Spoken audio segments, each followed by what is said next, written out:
Bonjour à tous et bienvenue dans Cult & Click pour une vidéo de presque qualité. Salut à toi, l'ami Kerr qui est à distance. Salut à tous, ravi de vous retrouver pour parler donc de Spider-Man New Generation. Tout à fait, et donc en fait, Spider-Man est un personnage que Marvel a dû vendre à Sony. Et du coup, ça fait de nombreuses années que Sony nous fait des moult films, la trilogie de Sam Raimi, mais encore les très décevants Amazing Spider-Man 1 and 2, aussi appelés clips de Coldplay 1 et 2. Et cette fois-ci, on est allé en se disant, mais qu'est-ce que Sony va encore nous faire après du coup le Spider-Man Homecoming, qui était lui dans l'univers du MCU. Qu'est-ce que Sony va nous faire avec ce Spider-Man? Est-ce qu'ils vont nous faire un truc qui est juste un coup d'opportunité?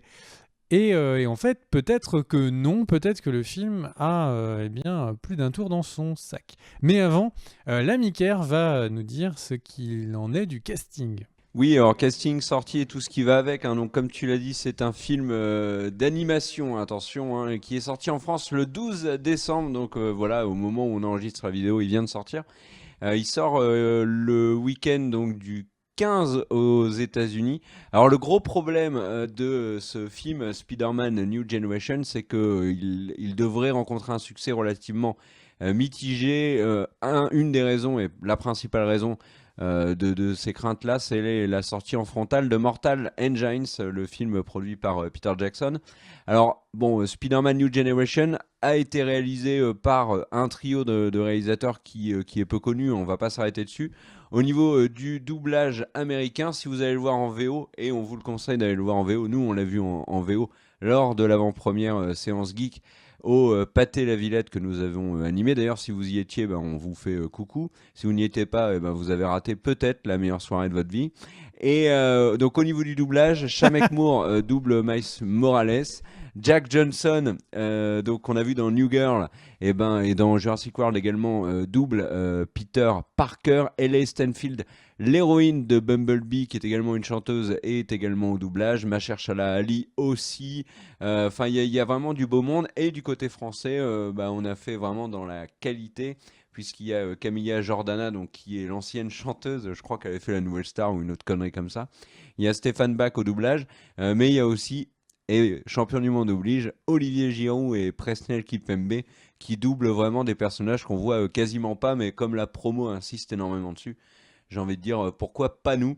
Donc on va tout de suite y aller. Mon cher Big, quel est ton avis sur Spider-Man New Generation? Eh bien, mon avis, c'est que c'est excellent, exceptionnel, incroyable. J'ai pris un kiff incroyable. J'étais extrêmement hypé par les bandes annonces. Et au final, ce film est juste tout simplement le meilleur film d'animation de l'année. C'est le meilleur film d'animation de super-héros. Peut-être. En tout cas, il est dans le top 3, je pense. Après, il y a des choses qui sont plus sombres et plus matures qui du coup, forcément me font douter. Mais globalement, c'est vraiment un énorme kiff, ce film.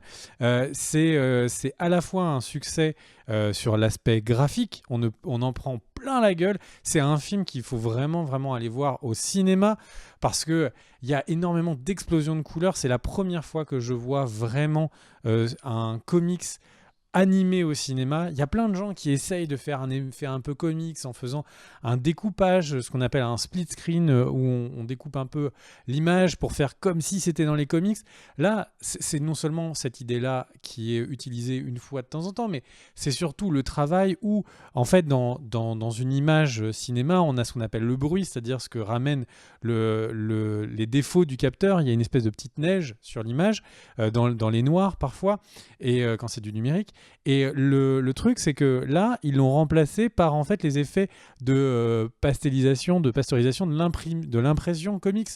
Donc c'est vraiment un comics qui a été transcrit au cinéma.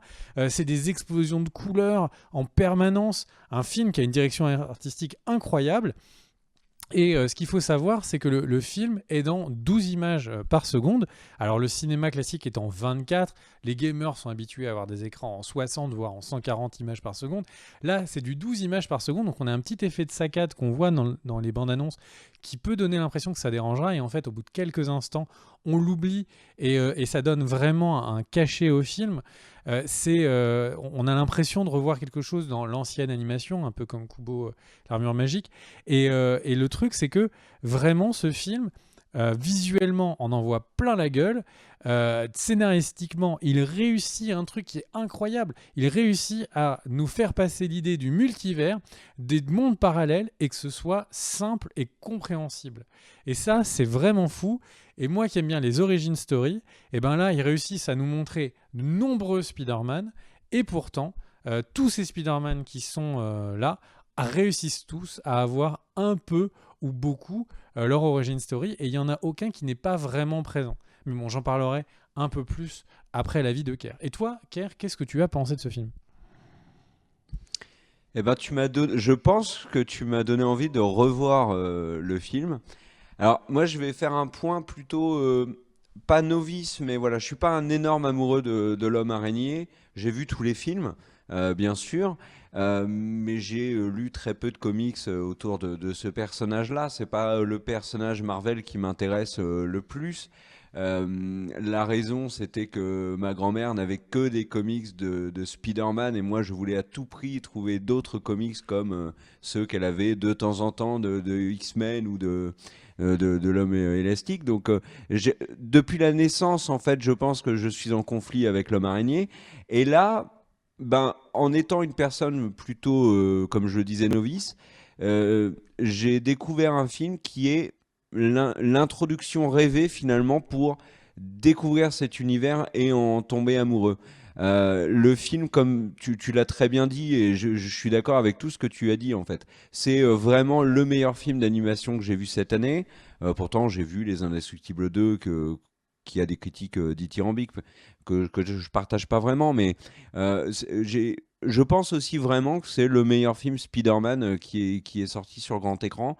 Euh, Parce que je vais reprendre un point que tu as évoqué, le multiverse par exemple. C'est vrai que là, le multivers, c'est quelque chose qui fait peur, hein, indéniablement. Par exemple, on l'évoque, il y a des rumeurs qui en parlent à l'avenir chez Marvel et peut-être même dès Avengers Endgame. Euh, et c'est quelque chose qui a l'air très complexe. Dans les faits, comment amener ça dans une franchise pour ne pas perdre le spectateur? Eh ben, Spider-Man New Generation y arrive, mais d'une manière extrêmement simple. On se prend pas du tout la tête à essayer de savoir d'où vient un tel ou un tel. C'est bien expliqué, c'est bien amené, et surtout, chaque Spider-Man est très réussi.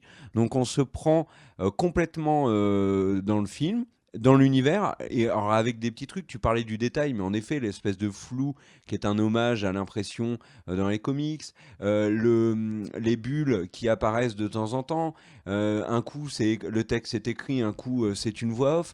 Enfin, il y a des clins d'œil à n'en plus finir, mais si vous n'êtes pas fan de Spider-Man, bah, ces clins d'œil-là, vous ne les voyez pas, mais ils ne vous dérangent pas du tout d'ailleurs. L'histoire est très claire, bon, elle est assez simpliste au final. Les méchants sont finalement des personnages de second plan, mais parce qu'ils proposent des Spider-Man qui sont tellement intéressants que bah, vraiment le cœur du film, ce sont ces Spider-Man-là.